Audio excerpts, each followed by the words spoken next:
After the Napoleonic Wars, Britain had this huge navy, and didn't need all of it. So rather than decommissioned it, they sent a third of it off to go and discover all the unexplored parts of the map. The map was incomplete, the map of the world. So there's all these blank spaces on it. And the prize was the Northwest Passage. It was there's an idea that you could go from the Atlantic to the Pacific, and it would cut trading routes down by months. So they sent these two ships, the Erebus and the Terror, the most modern ships of the age. They had steam power and canned food, and so off they go, and they disappear into the ice. They're never heard from again. And over a period of about 70 years, they sort of piece together what happened. So Dan Simmons takes the story, and he makes it. He adds a sort of supernatural element to the story. So it's a sort of cautionary tale about imperialism.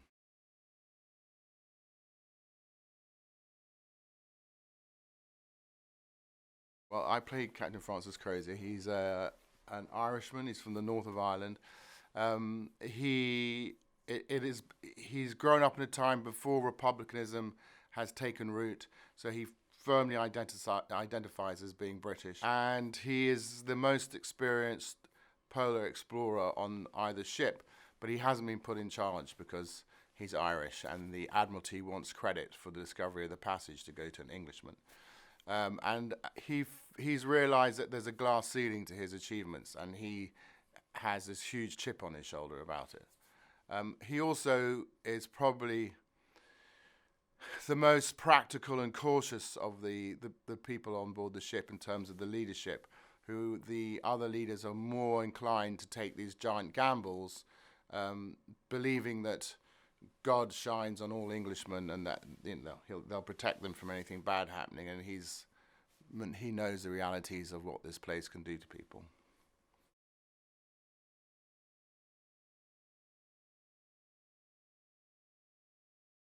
Well, mostly what viewers can expect is it's really, really smart storytelling. It's a new story. What appealed to me about it was, in this era that we live in of reboots and remakes and sequels and prequels, this is a completely fresh story. I'd never heard it before, and it is really well told, and it's told through character. Um, and it's the sort of the engine of it, if you like, the sort of the extra element to it is this supernatural element to it, and that the these explorers, they discover something on the ice. They accidentally unleash something on the ice.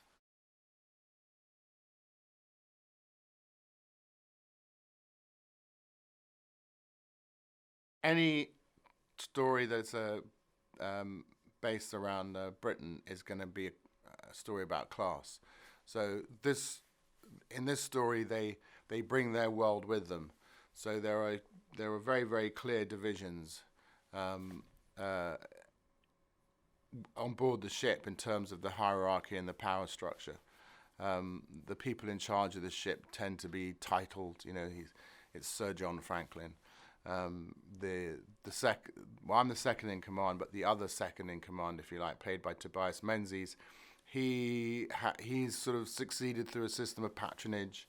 Um, he was born into a better family, and he's had people who've been supporting his rise through the ranks.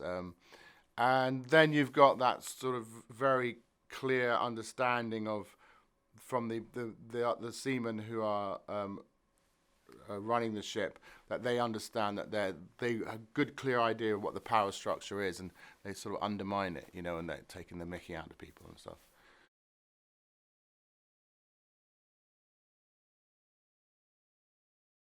Hungary was bitterly cold when we got there, um, but amazing when you'd walk out onto these sets.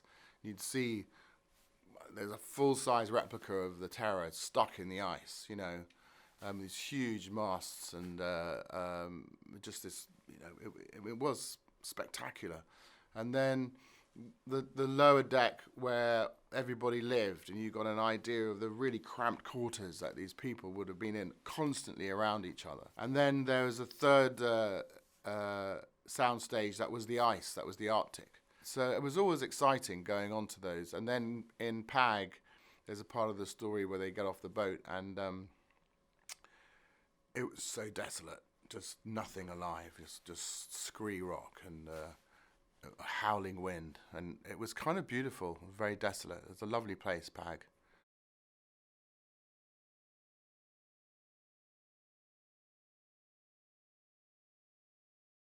David Kajanich and Suhu were the showrunners, and they were incredible. They were really very, very collaborative, very interested in any responses that we had to the material and thoughts or ideas, or we could pitch ideas to them. Scott Free were the producers, AMC were the producers. As an actor, you don't really interact with the producers on that level. Generally speaking, only the director's allowed to give notes or talk to the actors. But from my understanding, they had a very good relationship with AMC, and with Scott Free, they were allowed to just make this the way they wanted to make it.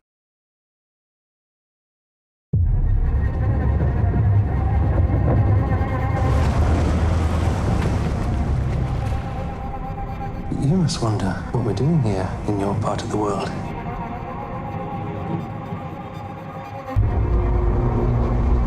We are from England, very far away. We've come here to find a way through to China and India. Now is our moment to strive to our glory and to our destiny.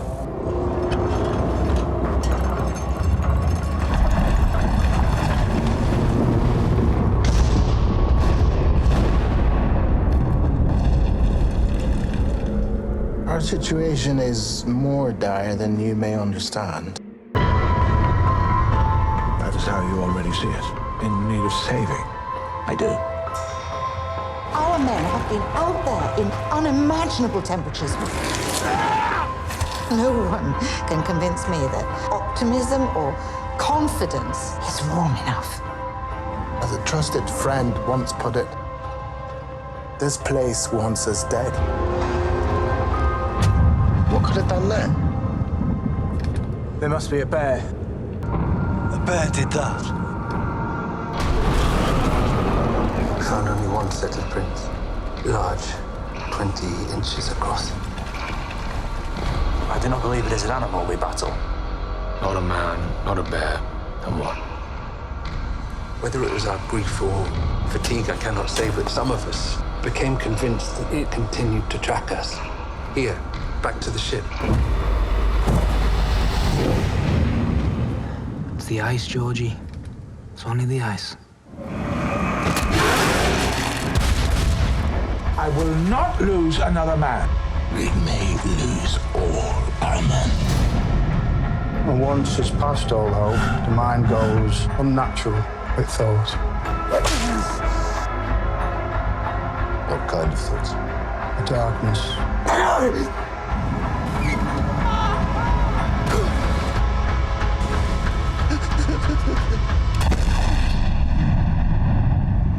This kind of darkness, do you see it among us here?